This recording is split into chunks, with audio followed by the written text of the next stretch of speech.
Hello and welcome to Route 66, day 42. We will be finishing today with the book of Leviticus. So it's a shorter book compared to Genesis and Exodus and some of the others there, but it does have a lot in it, a lot of the sacrifices. So we'll finish it up today and that'll be good. We'll be starting our fourth book tomorrow. But we're going to look in Leviticus chapter 25, 26, and 27 in our journey through the Bible.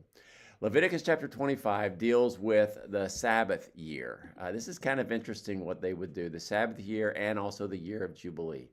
Every seventh year was a Sabbath year. The Sabbath was the seventh day. If you remember the day of creation, God made everything in 6 days, and on the seventh he rested. That would have been Saturday. Well, God told the Jews, you're going to have a Sabbath year.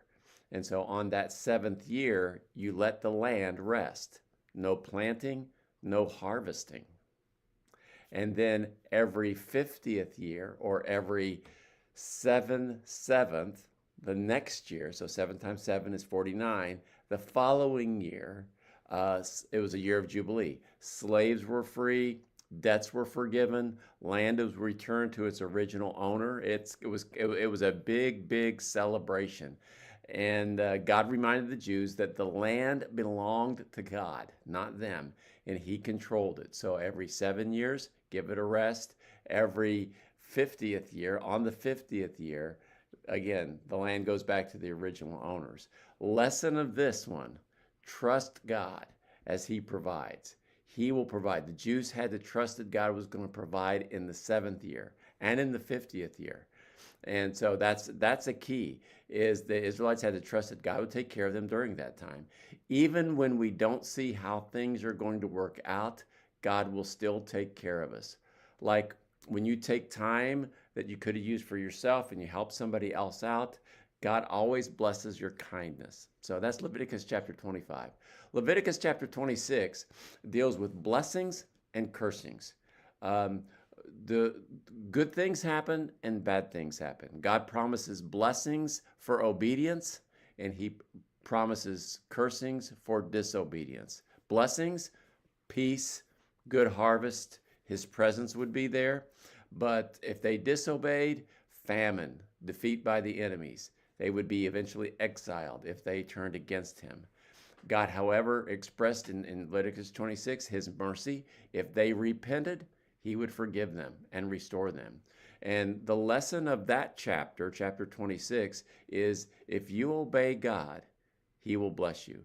But turning away from God always leads to trouble, always does. When we follow God's ways, it isn't always easy, but it brings peace, it brings purpose, it brings joy. Doing what you ought to do, doing what God wants you to do, isn't always easy, but it's the best thing to do. So that's chapter 26. Now, the final chapter of Leviticus, chapter 27, the vows and the offerings. God gave some rules about making a vow, about making a promise to God. You keep it. If you dedicated something to him, or you dedicated an animal, or you dedicated a land, you kept your promise. And your commitments were serious. And that's actually the lesson here, is that you keep your promises to God and honor him with what you have.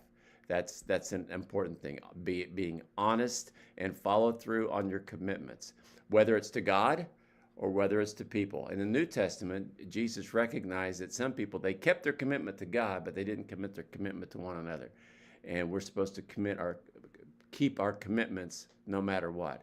If you promise to help somebody, if you promise to do something, you need to be reliable, you need to be faithful, and you need to do what you say. So real practical stuff, finishing up on Leviticus, and we'll get into Numbers tomorrow. God bless you.